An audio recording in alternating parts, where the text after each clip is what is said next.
cada uno de los que estamos aquí y todo ser humano es cautivado por la grandeza. La grandeza. Las cosas grandes nos atraen. Somos atraídos por lo que tenga apariencia de grandeza. Las cosas que construye el ser humano, que son grandes, nos atraen. Esos rascacielos gigantes nos atraen. Nos atrae también las cosas grandes de la creación. Aún las cosas que nos impresionan, de las cosas más pequeñas, nos impresionan porque vemos la grandeza de la pequeñez. Cuando usted ve una partícula microscópica, uno dice, wow, cuánta grandeza hay allí, aun cuando es tan pequeño. Nosotros somos atraídos por la grandeza. Y déjame ilustrarlo.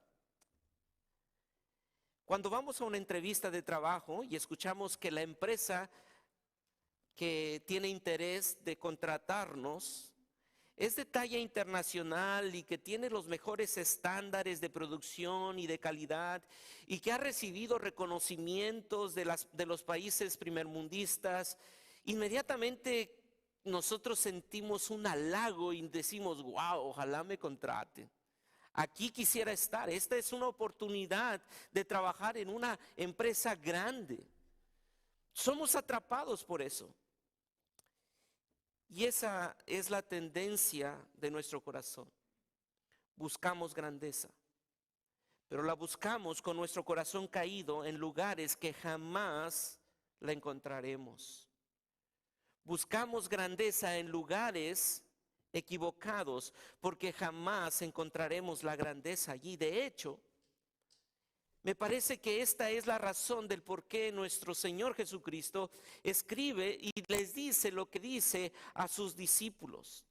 Noten que nosotros estamos viendo el capítulo 13, que son las parábolas, y los que están escuchando estas palabras del Señor Jesucristo no solamente son los fariseos que están allí. No solamente son los fariseos que están allí, sino que también están allí. Recuerdan que vimos dos grupos de personas la semana pasada, aquellos que eran los fariseos, los escribas, la élite de la religión judía, pero también estaban allí sus discípulos, que era el círculo íntimo. Y Mateo coloca aquí esta parábola, la segunda, la tercera y cuarta parábola de esta serie de parábolas, porque la verdad es que todo lo que ha dicho el Señor Jesucristo hasta este momento, por lo menos lo que nos está narrando Mateo, no era nada prometedor para sus discípulos. Vayamos rápidamente al capítulo 10. Capítulo 10. En el capítulo 10 nosotros encontramos la elección de los 12 discípulos. Y recordarán ustedes que esa elección de los 12 discípulos fue entre hombres del vulgo, de lo más popular, del círculo más bajo de la sociedad. Del versículo 16 al versículo 25 nosotros encontramos lo que el Señor le dice a los discípulos acerca de lo que les vendría: persecuciones, dificultad, adversidad. Y ahora el Señor Jesucristo, en el capítulo 13, nosotros encontramos las parábolas que ilustran cómo van a responder estas personas ante la proclamación del evangelio que ellos están siendo enviados a predicar. El panorama no era nada alentador para los discípulos. Era llamar y convocar a 12 hombres que les decía, vayan y van a proclamar el evangelio, y lo que van a encontrar mientras estén proclamando el evangelio es adversidad, dificultad, dolor. Y comienzan las parábolas el Señor Jesucristo diciendo, habrá 3 tipos de campos, 4 tipos de campos. De esos 4 tipos de campos, donde ustedes sembrarán esa semilla del evangelio, 3 no son buenos, solamente 1. Después, la segunda parábola, ustedes van a sembrar esa buena semilla, Pero sabes, vendrá el enemigo a sembrar una semilla mala, la cizaña. Y ustedes querrán quitar esa cizaña, pero no. Será necesaria la dificultad del trigo, esa dificultad que producirá la cizaña. Así que el panorama para estos 12 discípulos que están recibiendo el mensaje y están recibiendo la comisión de ir y proclamar, no era nada alentador. No era nada alentador. Y por eso les dice a estos discípulos que parece ser que el llamado que están teniendo era al fracaso, les dice, escuchen algo. El reino de los cielos es semejante a algo tan pequeño, tan insignificante, que pareciera no tener grandeza. No es la élite de la sociedad religiosa a la que te estoy llamando. No, te estoy llamando a dar y a hacer algo muy pequeño. Estas dos parábolas tienen una diferencia a comparación de las primeras dos. El propósito de las primeras dos era mostrar el juicio de Dios a esos que despreciaban el evangelio. Y estas dos siguientes, la parábola de la semilla del mostaza y la parábola de la levadura, tienen como propósito animar el corazón de los discípulos que también eran parte de la audiencia. El Mesías quiere alentar el corazón frágil de sus discípulos, pero también hoy la palabra de Dios quiere alentar nuestro corazón, que en muchas ocasiones se siente atribulado por lo vulnerables y frágiles que somos. Sí, porque nosotros somos frágiles y débiles, pero hemos sido llamados a ser parte de un reino eterno. Es incomprensible para nosotros que algo pequeño sea grande, pero eso es precisamente la razón del por qué el Señor Jesucristo les dice esta parábola a estos 12 frágiles, débiles, vulnerables del vulgo. Y les dice, ustedes pequeños son y serán los que van a influenciar al mundo entero. Y hoy tú y yo somos parte de esos 12. Del vulgo, de lo vulnerable, de la pequeñita semilla de mostaza. Y si hoy tú y yo conocemos el evangelio es porque 12 hombres pequeños, vulnerables, fueron los que Dios llamó para expandir su reino. Hoy veremos dos verdades que estas parábolas nos enseñan. Y estas parábolas nos van a enseñar dos verdades acerca del reino.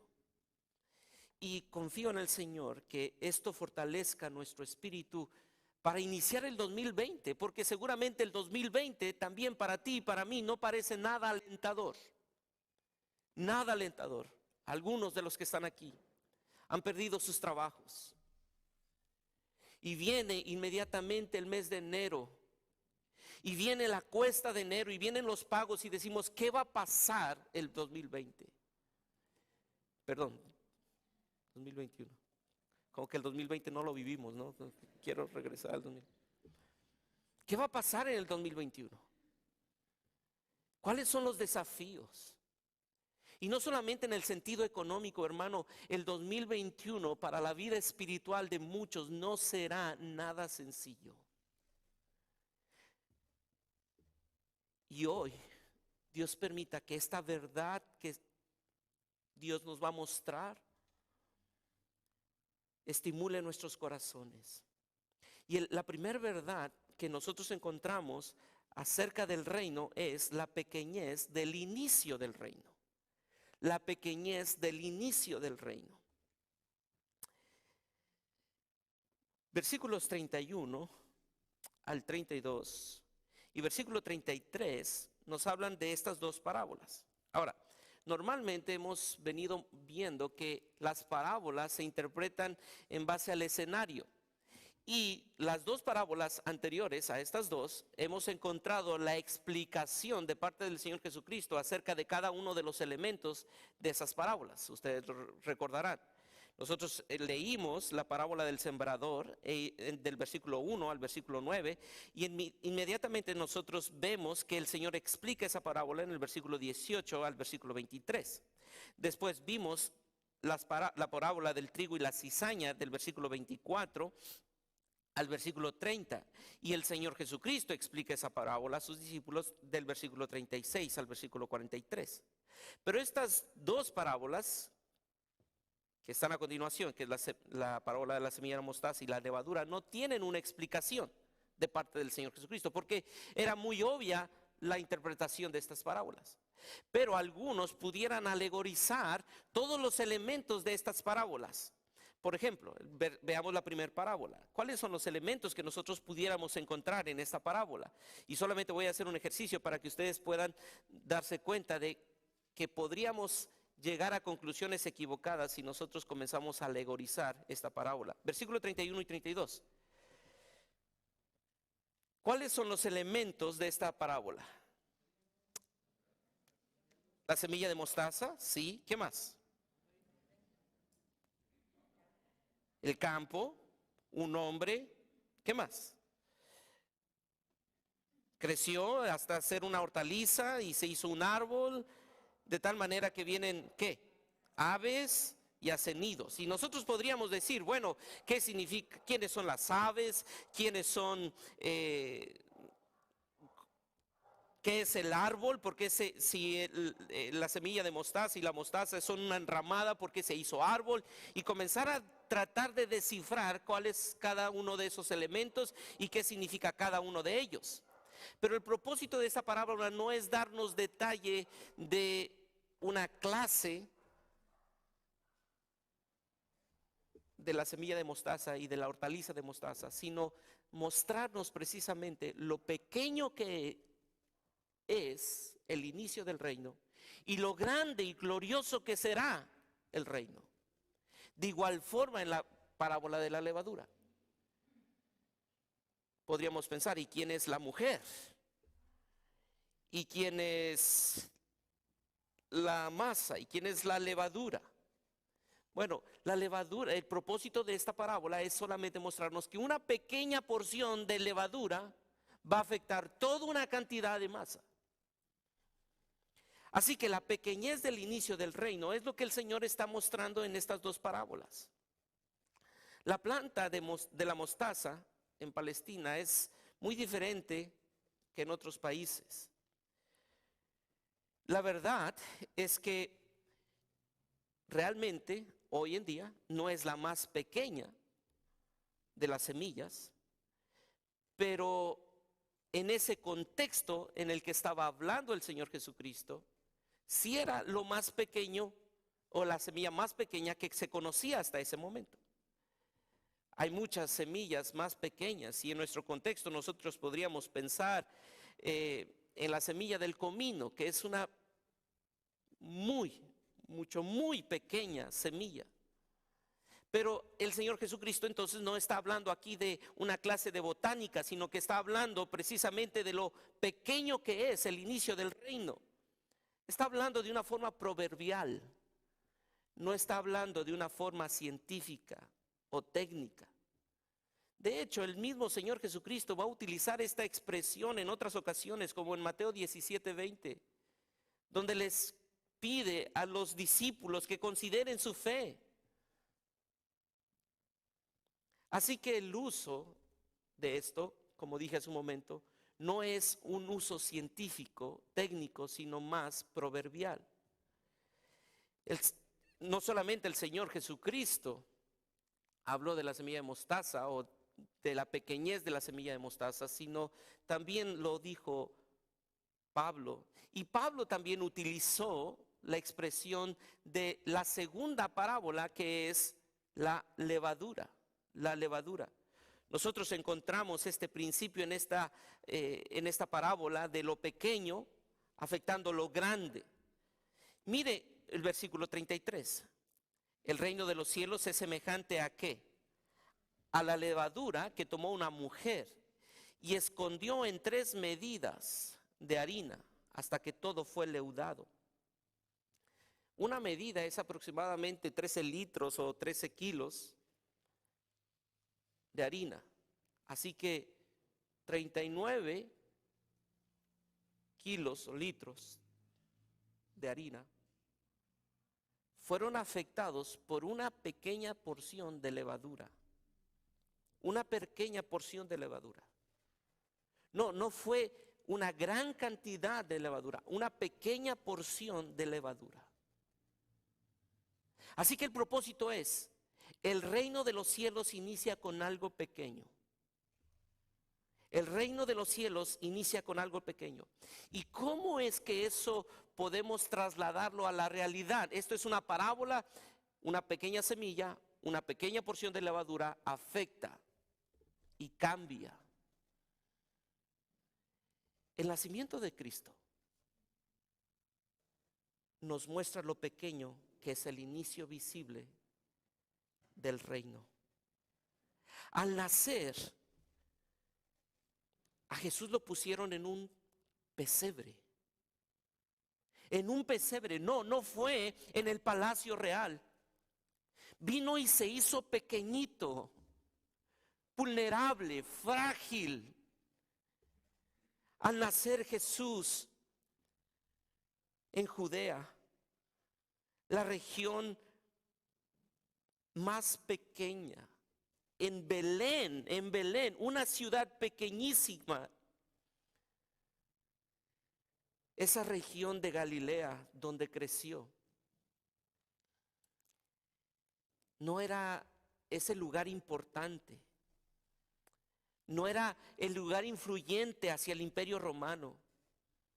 Nazaret no estaba entre los pueblos más prominentes.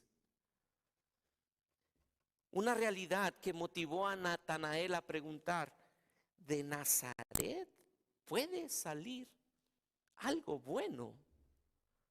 O sea, ¿dónde? Bueno, quizá ese hombre que tú dices que va a influenciar y va a cambiar y es el Mesías, seguramente tiene mucha experiencia en el gobierno. No. Quizá es hijo de algún rey. No, tampoco. Es de Nazaret. ¿Qué puede salir de Nazaret? El inicio del reino de los cielos no es con una grandeza humana, sino en una pequeñez. Y hermanos, muchas veces tú y yo pensamos que necesitamos hacer algo grande desde la perspectiva humana. Y pensamos en estrategias humanas, terrenales. Pero el inicio del reino no es así. Comienza con un pequeño grano de mostaza, con una pequeña porción de levadura. Y al paso del tiempo, eso produce un efecto. Una mujer llamada Cecil Northcott estuvo en una reunión donde estaban hablando acerca de cómo llevar el evangelio a diferentes lugares, a esos países donde no ha llegado el evangelio. Algunos hablaban de llevar literatura, de extender el evangelio a través de los medios de comunicación digitales. Entonces ella habló y dijo lo siguiente, que quisiera leer textualmente. Nosotros, cuando queremos llevar la fe cristiana a una de nuestras aldeas de África, no les mandamos libros. Escogemos una familia cristiana y la enviamos allí. Y hacen que sea una aldea cristiana viviendo en ella como cristianos. Y es que no necesitamos tener una estrategia mercadológica para poder influenciar, sino necesitamos tener la semilla del evangelio para influenciar a otros. En un grupo, en una sociedad, en una escuela, en una fábrica, en una tienda, en una oficina. Una y otra vez el testimonio de las palabras y de los hechos de una persona que ha conocido el Evangelio es el medio perfecto para llevar el Evangelio y transformar su sociedad. Es la persona que brilla con el fuego de Cristo, la que inflama a todas las demás a conocer el Evangelio. Hermano, no esperes que llegue una revolución a tu familia, no esperes que una predicación extraordinaria cambie a tus hijos. No, comienza a vivir el Evangelio día a día. Tienes una pequeña semilla que puede transformar tu sociedad.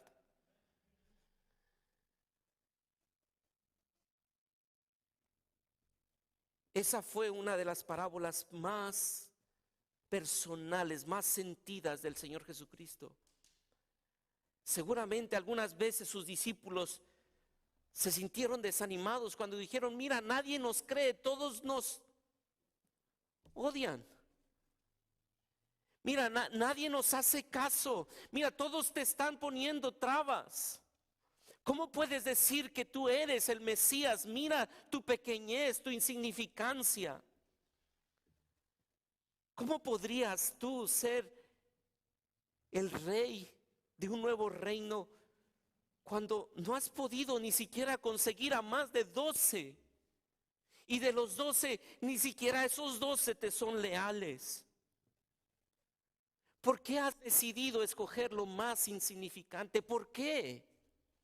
¿Por qué? ¿Por qué Dios lo hace así? Sabe, dejemos que la palabra nos responda a esa pregunta. Y vayamos a 1 Corintios capítulo 1, versículos del 26 en adelante. Pues mirad, hermanos, y pueden buscarlo por favor.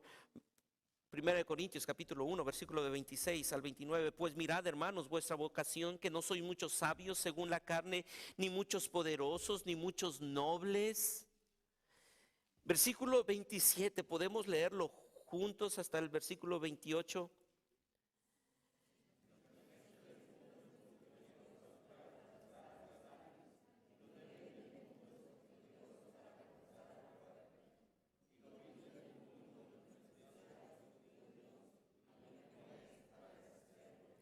A fin, mire cuál es el propósito. Versículo 29, por favor. A fin, ¿cuál es el propósito de Dios al escoger lo débil, lo frágil, lo que no es, lo indocto? ¿Para qué? Para que nadie se jacte en su presencia. Para que nadie robe un gramo de atención hacia sí mismo, sino que todo apunte hacia el glorioso Rey de reyes y Señor de señores. Nuestra tendencia es a buscar la grandeza, y de hecho nosotros, cuando hacemos algo, pensamos en eso. Cuando vamos a una conferencia o hacemos una conferencia o hacemos un culto, ¿cuál es la primera pregunta que hacemos? O de esas primeras preguntas que hacemos, ¿qué preguntamos? ¿Cuántas personas fueron? ¿Cuántas personas le dieron like a tu publicación? ¿Cuántos seguidores tienes? Pero pensemos si esas son las preguntas correctas. Si en verdad nosotros creemos que el poder del Evangelio es pequeño en el sentido inicial, pero poderoso. ¿No deberíamos preguntar: ¿se compartió el mensaje de la palabra? ¿Fuiste edificado por la verdad proclamada? ¿Fortaleciste tus relaciones con otros creyentes? ¿Mostraste el carácter de Cristo? ¿Qué más da cuántas personas hubieron? No es eso lo que nos atrae. Lo que nos atrae es el poder glorioso de Cristo Jesús. Lo que importa no es el número, sino la pequeña semilla que llevamos dentro, que produce efectos extraordinarios. Hermano, piensa en eso. No es el número lo que importa, sino el poder extraordinario que llevas dentro, que produce efectos extraordinarios. Juan Calvino lo dijo así: el Señor inicia su reino con un principio débil, con el claro propósito de que su poder sea aún más evidente por su progreso inesperado. Es que no podemos entender que en una colonia como esta Dios haya hecho lo que está haciendo. Es incomprensible. No estamos en la élite, estamos aquí en la 13 de mayo, wow. ¿Y sabe para qué? Para que cada día usted y yo recordemos, no es por nosotros, es por la gloria de Dios y para la gloria de Dios.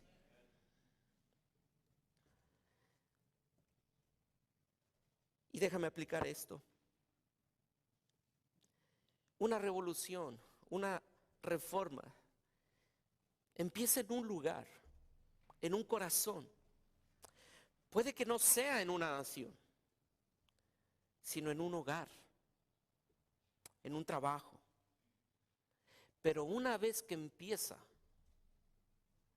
nada ni nadie podrá detenerla, y nada ni nadie podrá saber hasta dónde llega. Por eso tú, mi querida madre, quizás piensas que tu trabajo cotidiano de enseñar la verdad de la palabra a tus pequeños hijos, pues no es una gran tarea. De hecho, nadie te elogia por eso. Nadie le dice a una madre que está allí todos los días enseñando a sus hijos lo extraordinario de su labor. Quizá no tienes un ministerio público donde miles de personas o miles de mujeres te escuchan y piensas que es un pequeño e insignificante trabajo, que no vale la pena. Pero quiero decirte que no dejes que tu corazón caído, que busca grandeza, lo busque en otro lugar. Pues tienes esa pequeña semilla de mostaza que estás sembrando cada día en el corazón de tus hijos, y que por la gracia de Dios podrás ser de tanta influencia en la vida de ellos y en la vida de sus futuras generaciones que quizá tú ni siquiera alcances a conocer. No dejes de hacer eso pequeño, porque va a dar fruto. Va a dar fruto. Jesús le estaba diciendo a sus discípulos y le está diciendo a sus seguidores de hoy que no debe haber desaliento, que deben servir y que debemos de servir y testificar cada uno en nuestro lugar de influencia, sea en tu empresa, sea en tu hogar, con este principio de humildad y reconocer que no se trata de mi grandeza ni de tu grandeza, sino de sembrar esa semilla del evangelio, porque algún día el Rey de Reyes reinará aquí eternamente.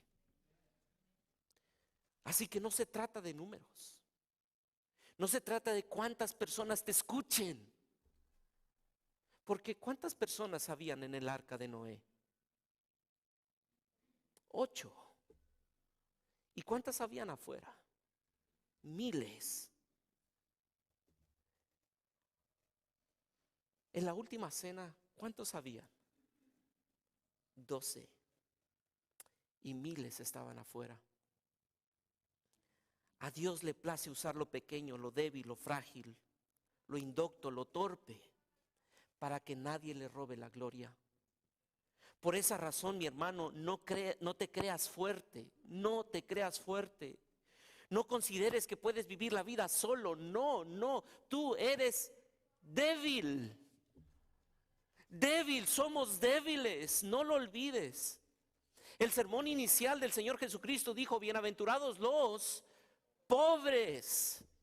No pienses que tú eres capaz de hacer lo que puedes hacer por tus propias fuerzas. Eres débil, somos débiles. Dios ha decidido bendecir no a los ricos ni a los fuertes, sino a los pobres y a los débiles. Hermano, dejemos nuestra autoestima elevada y permite que el evangelio aplaste dicha autoestima elevada porque necesitamos ser humildes. Entonces surge la pregunta, ¿dónde está la grandeza del reino de los cielos? Volvamos a Mateo capítulo 13. Mateo capítulo 13. Otra parábola voy a leer, versículo 31 y 32. Le refirió diciendo: el reino de los cielos es semejante al grano de mostaza que un hombre tomó y sembró en su campo, el cual a la verdad es más pequeña de todas las semillas, pero cuando ha crecido es la mayor de todas las hortalizas y se hace árbol de tal manera que vienen las aves del cielo y hacen nidos en sus ramas. Mire la segunda parábola. El reino de los cielos es semejante a la levadura que tomó una mujer y escondió en 3 medidas de harina hasta que todo fue leudado. Tanto la levadura como la semilla de mostaza fue plantada en esa tierra y pasó el tiempo hasta que germinó, creció y fue una gran enramada que cubría. Y lo mismo pasó con la levadura. La levadura fue puesta en esa harina y pasó el tiempo hasta que toda la masa fue contaminada, en el buen sentido, por esa levadura. No fue de la noche a la mañana, fue un proceso. Fue un proceso. El lenguaje y pensamiento judío tenía claro en su mente que esta relación de la levadura específicamente, y quiero llamar tu atención a la segunda parábola de la levadura, porque algunos comentaristas dicen acerca de la dificultad que encuentran en interpretar la levadura como un ejemplo o un sinónimo del reino, porque casi siempre la levadura es puesta en la Biblia o ilustrada como algo malo, y por eso mencionaba lo que Pablo dijo en 1 Corintios capítulo 5 y en Gálatas capítulo 5. Pero lo que estamos viendo aquí es ese proceso de contaminación, de afectar a esa masa con el tiempo. No estamos hablando de que esa levadura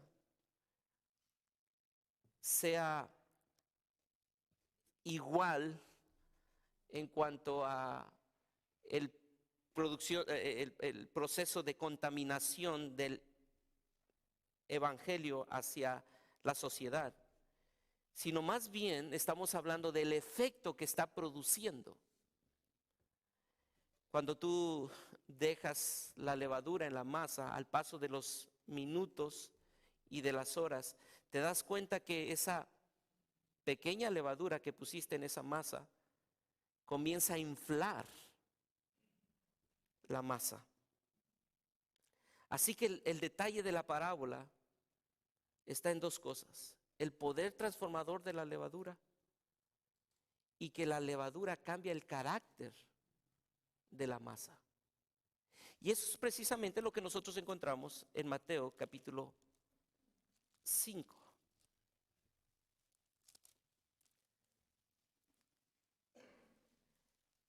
Versículo 13. Vosotros sois la sal de la tierra, pero si la sal se desvaneciere, ¿con qué será salada? No sirve más para nada, sino para ser echada fuera y hollada por los hombres. ¿Qué es el propósito de la sal? Dar sabor, afectar, cambiar el sabor de lo que se sala. Y no solamente eso, sino mire el versículo 14 del capítulo 5. Vosotros sois la luz del mundo.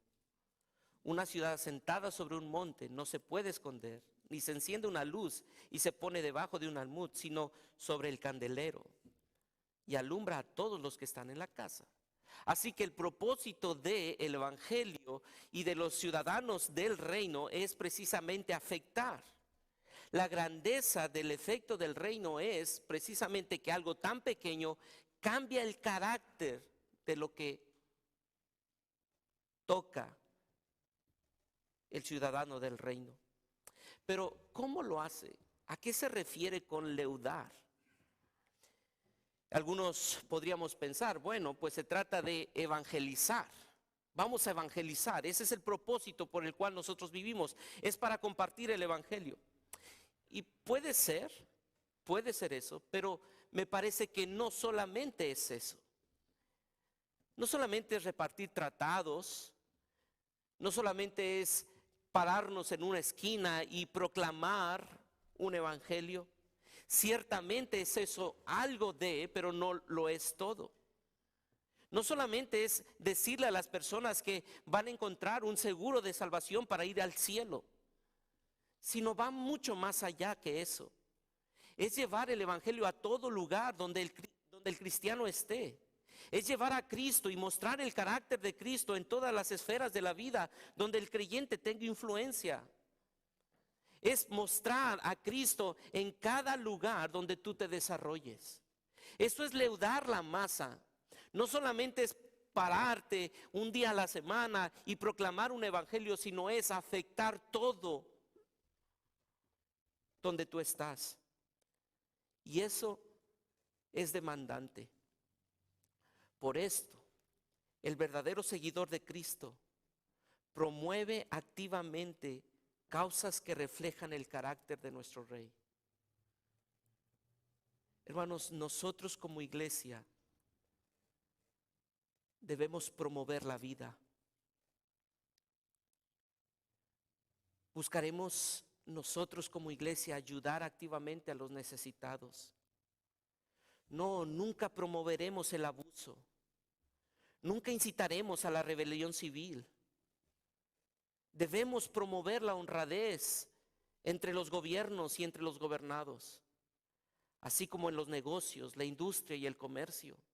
Esa es nuestra responsabilidad, afectar, leudar, salar la masa.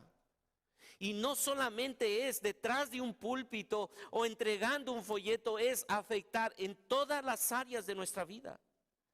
Esto no es una forma separada de evangelismo, sino que es una conexión con el evangelismo. Que la levadura del reino de Cristo afecte los corazones, la vida y todas las esferas de nuestra humanidad y sociedad. Y hermanos, que nosotros ejerzamos una influencia saludable en todas las esferas de nuestra sociedad.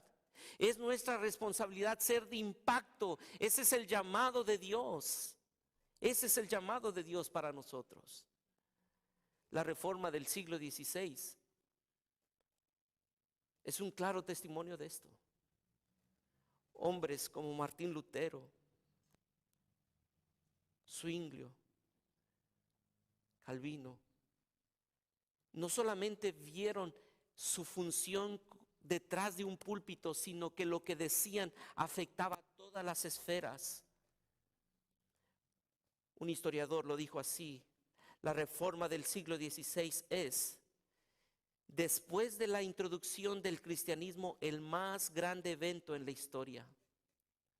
Marca el final de la Edad Media y el principio de la Edad Moderna. Hermano, la iglesia ha sido colocada en el siglo XXI y esta iglesia ha sido colocada en esta colonia para afectar todas las esferas de nuestra sociedad. Todas las esferas de nuestra sociedad. ¿Cómo se logra esto? ¿Será un avivamiento que viene de la noche a la mañana y de un día a otro ahora todos somos avivados? No, ¿recuerdan el inicio? El inicio no es con algo extraordinario humanamente hablando, sino con algo pequeño que comienza en el corazón del hombre. ¿Sabe cómo se logra? Creciendo constantemente. Si ustedes se dieron cuenta, las dos parábolas comienza con una semilla que germina y al paso del tiempo llega a ser una hortaliza y un árbol. Igualmente la levadura, hasta que todo fue leudado. Después de un tiempo. Y eso es lo que nosotros podemos recordar cómo se logra ese crecimiento, esa grandeza, con un constante crecimiento. Con un constante crecimiento. Y esto se puede manifestar cuando cada creyente aprende a llevar cautivo todo pensamiento a la obediencia a Cristo. Cuando el creyente aprende a pensar bíblicamente. No es que de repente tienes una llenura y ahora tienes un éxtasis espiritual y ahora todo va a ser diferente. No, sabes, tú aprendes a crecer cuando comienzas a pensar bíblicamente.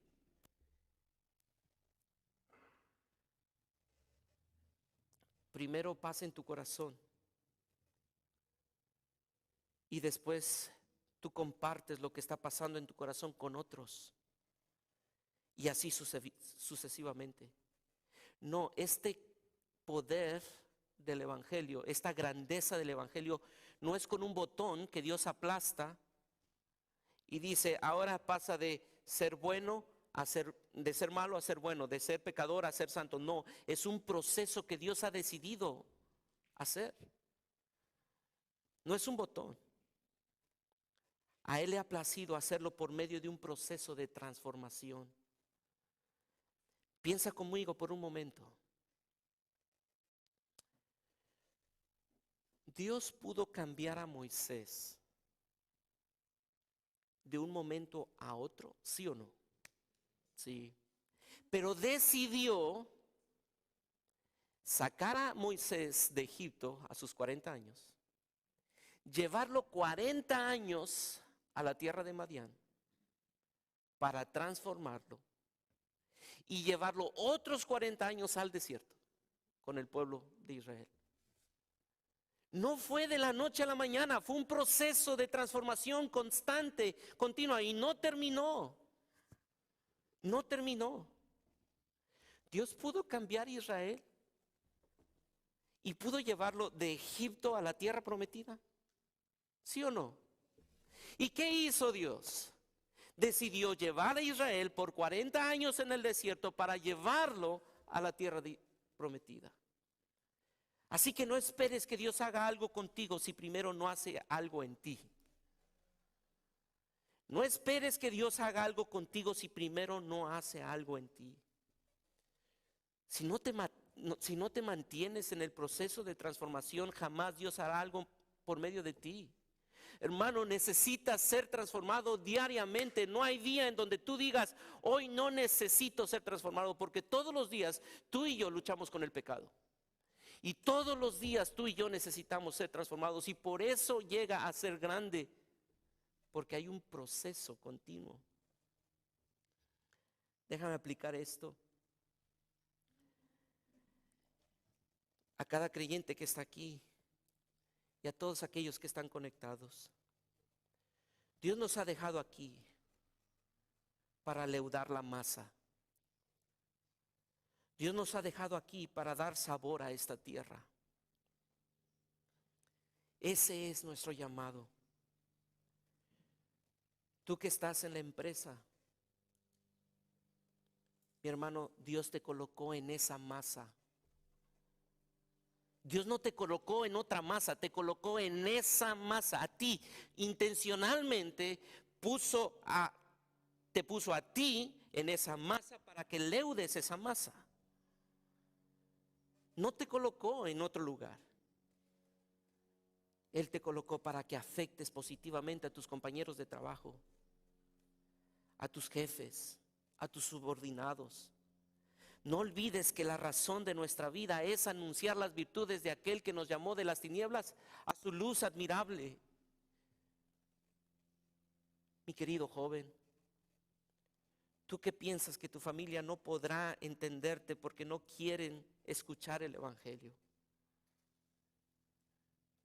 Tú has sido puesto allí, en esa familia, para darle sabor, para dar luz a esa familia.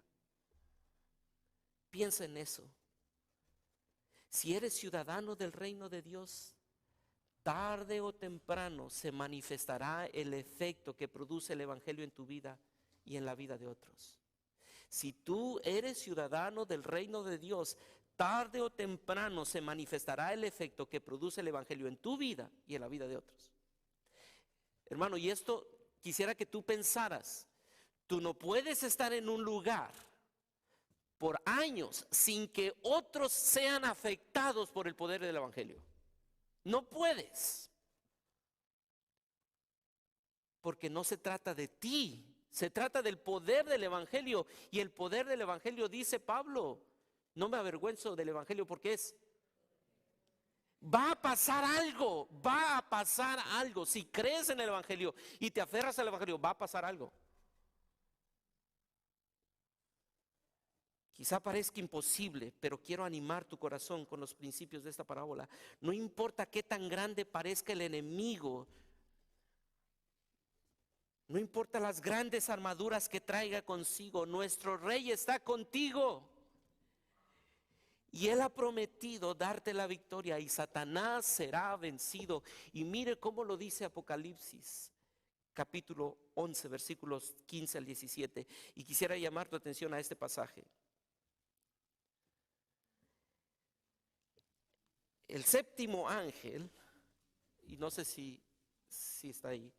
El séptimo ángel tocó la trompeta y hubo grandes voces en el cielo que decían, estoy en Apocalipsis capítulo 11, versículo 15. Los reinos del mundo han venido a ser de nuestro Señor y de su Cristo. Y Él reinará por los siglos de los siglos. Y los 24 ancianos que estaban sentados delante de Dios en sus tronos se postraron sobre sus rostros y adoraron a Dios diciendo, ¿podemos leerlo juntos? Versículo 17. Te damos gracias, Señor Dios Todopoderoso, el que eres y que eras, porque has tomado tu gran poder y has reinado. Esto es lo que esperamos. Esto es lo que esperamos, hermanos. Vale la pena seguir esforzándonos y leudar la masa, aunque parezca tan pequeño. Y tú dices, es que mira toda la sociedad cómo está corrompiéndose, mira nuestro gobierno cómo está. Eso es cierto, pero Dios te ha colocado aquí para leudar. No importa qué tan grande parezca la masa, va a pasar tiempo, pero vas a leudar. Primero en tu corazón y después en la vida de otros. Y llegará el día donde el Rey de Reyes reinará eternamente. Y Él tomará el imperio y dirá, soy el Rey. Y ahora toda la masa está leudada. Y los demás vendrán. Y reinaremos con Él. Hermanos, esta verdad nos hace pensar que ya somos ciudadanos del reino. Ya somos ciudadanos del reino, pero anhelamos estar cara a cara con Él. Ya hemos recibido su justicia, pero anhelamos estar reinando en su reino justo. Ya hemos sido librados del poder del pecado, pero aún luchamos con Él.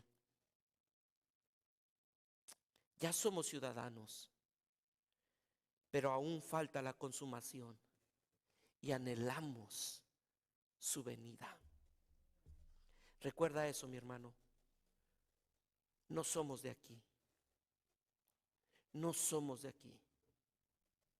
Hemos sido puestos aquí, pero no somos de aquí. No ponemos nuestra esperanza aquí. Aquí solamente somos extranjeros y peregrinos. No esperes que este mundo te dé lo que solamente tienes por ser ciudadano de un reino eterno. Piensa en eso. No pienses, no pongas tu esperanza, no anheles más de aquí, anhela más de Él. Satisfácete más en Él, gózate más en Él, encuentra comunión en Él, porque no somos de aquí, somos de Él. Somos de Él, porque el reino de los cielos es eterno. Proclama su grandeza. Proclama su grandeza. Hoy quiero invitar a aquellos que aún no han conocido al Rey de este reino. Ese Rey se llama Jesucristo. Hoy quiero invitarte a que creas en Él, que creas que Él es el Dios encarnado, que vino a establecer su reino con personas que acuden a Él en arrepentimiento y fe. Ven, ven, Él te invita a ser parte de su reino, que en apariencia es frágil, pero que tiene todo el poder divino y que prevalecerá hasta la eternidad, porque las puertas del mismo Hades no pueden prevalecer contra el reino eterno de nuestro Dios. Y hermanos, porque el reino de los cielos es eterno, no temas por su pequeñez. Porque el reino de los cielos es eterno, no temas por su pequeñez y proclama su grandeza. Que esa sea nuestra pasión. No temo, aun cuando pareciera que esto no tiene nada de influencia sobre masas humanas. Voy a hacer lo que me corresponde hacer. Y voy a hacerlo proclamando la grandeza de este reino.